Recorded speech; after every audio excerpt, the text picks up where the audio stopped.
Hey, welcome. We're here at the Lensman Project Gallery in Nashville, Tennessee. Today we're going to look at a wide variety of black and white images that I've shot over the last number of years. Some of the images I'm going to show you, I shot on black and white film back in the 60s and 70s when I was a young cub photographer working for a newspaper in Milwaukee, Wisconsin. I studied the works of Eugene Smith and Ansel Adams and some of the great black and white photographers. Now in the digital age, I'm able to take a color image that I've made and turn it into a black and white image incredibly easily with today's software. So let's have a look at some of these images that I've shot in the 60s, 70s, up till today. When I was a young cub photographer for the newspaper, we shot only black and white for the newspapers, especially our sports. I had to cover the Milwaukee Bucks and the Milwaukee Brewers. We shot on Tri-X film. We had to push process it. We had to do a lot of things because the light and the lenses weren't nearly as good as they are today. But it was really, really a lot of fun back then to get in the dark room and see what you have. There was no instant gratification when we got an image. We had to wait till we processed the films to see what we got, and that was always kind of exciting. Sometimes it was a little stressful, but very rewarding when you saw what you got at the end of the day. Ansel Adams used to love the word pre-visualization, and I do too. A lot of times when I'm out in the field and I'm shooting, I actually can see the image in black and white before I even shoot it. The world looks different in black and white, and when you learn to see in black and white, you'll easily pick out situations that are perfect for black and white photography. And that's either as a landscape or a portrait. I like to do a lot of my portraits, even my sports portraits. I love to do them in black and white. I think that black and white in portraits, even in landscape, I think it just gives the whole image a real timeless look to it. So it really appeals to me. Most of the time, black and white, it doesn't require any different technical expertise than color photography. You don't need to change anything the way you use your camera. It's just the way you view the subject. Use the light, the shade, and the composition to capture the image and the character that black and white has to offer. Another thing when you're doing black and white photography, look for contrast. The black and white photos usually have some sort of pure white portion that goes to near black. So that kind of contrast adds interest to the scene. Another thing in black and white photography, don't be afraid to try long exposures, especially if there's water involved.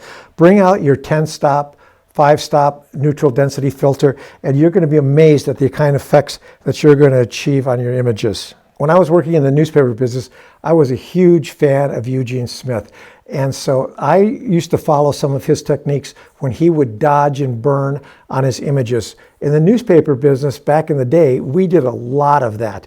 Now, you can do that with a real easy slider in your toolbox, in Photoshop, in Lightroom, in Nik software. So don't be afraid to use some of those techniques either to maybe vignette the edges to bring a little more emphasis to the center part of your picture.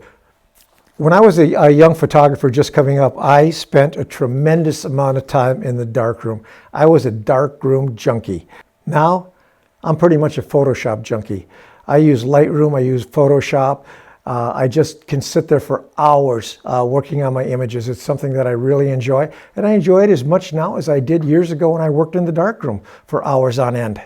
A lot of people have asked me about how I do my post-processing, and it's really difficult for me sometimes to explain how I do it because I never process the same image the same way twice. I always do it differently.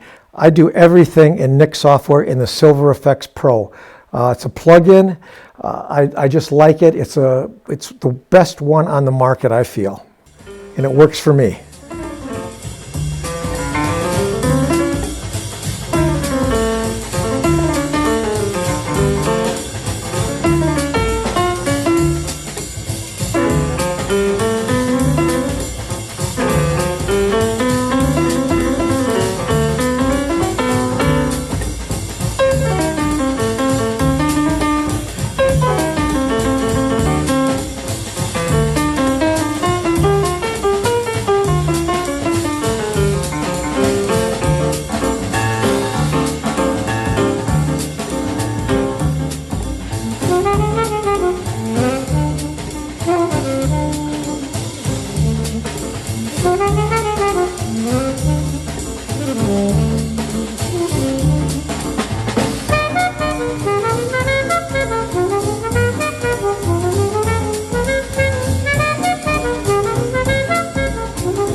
If you enjoyed this video, please hit the subscribe button in the lower right-hand corner and also click the bell and you'll be notified of all upcoming Lensman Project videos.